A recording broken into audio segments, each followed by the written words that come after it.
రోజు అంటే 12 అవతల వ్యక్తి దుర్జనుడైతే అంటే చెడ్డవాడైనా కూడా నువ్వు తిట్టకు. ఎందుకు తిట్టద్దని చెప్తున్నారంటే లోకంలో కేవలము దుర్జనుడు కేవలము సజ్జనుడు అని ఉండే అవకాశం ఉండదు. ఒక రోజు అంటే 12 గంటలు చీకటి ఉంటుంది, 12 గంటలు పగలు ఉంటుంది. ఒక వ్యక్తి అంటే ఎంతో కొంత చెడు ఉంటుంది, ఎంతో కొంత మంచి ఉంటుంది. అంతా మంచే ఉంటుందని చెప్పడము కష్టం, అంతా చెడే ఉంటుందని చెప్పడం కష్టం. మనం చూడడంలో ఉంటుంది.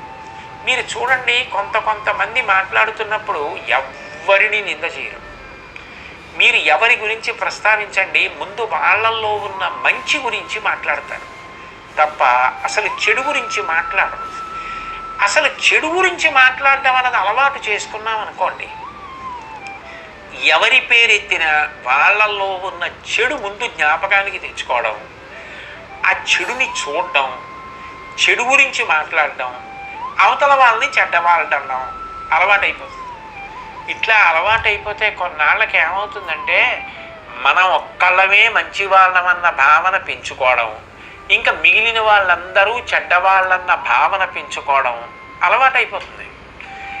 దానివలన ఇతరులను నిందిస్తూ ఉండడం, మనని మనం పొగుడుకుంటూ ఉండడం అదొక దురలవాటుగా మారుతుంది. అందుకని ఒకవేళ నిజంగా అవతల వ్యక్తి చెడ్డవాడైనప్పటికీ కూడా నువ్వు నింద చేయవద్దు. అవతల వారిని ఎప్పుడూ కూడా నిందించకూడదు, తిట్టకూడదు. ఎందుకని అంటే దానికి ప్రధానమైన కారణం ఏమిటి అంటే, నువ్వు నిజంగా అవతల వారు చెడ్డవారైతే నువ్వు నిందించడం వలన ప్రయోజనం, తిట్టడం వల్ల ప్రయోజనం ఏమీ లేదు. అంతకన్నా నువ్వు ఒక పని చెయ్యి, వాళ్ళకి మంచి మాటలు చెప్పి మార్చడానికి ప్రయత్నం చెయ్యి. వాళ్ళు మనం చెప్పినా వినరేమో అని నీకు అనుమానం ఉంటే వాళ్ళు మారాలి అని మనసులో ప్రార్థన చేసుకో. దానికి కష్టమేం లేదుగా. అసలు వాళ్ళ దగ్గర ఉండడం సాధ్యం కాదు, అంత చెడుందని అనిపించింది అనుకో, దూరంగా వెళ్ళిపో. అటువంటి వ్యక్తులకు దూరంగా ఉండు.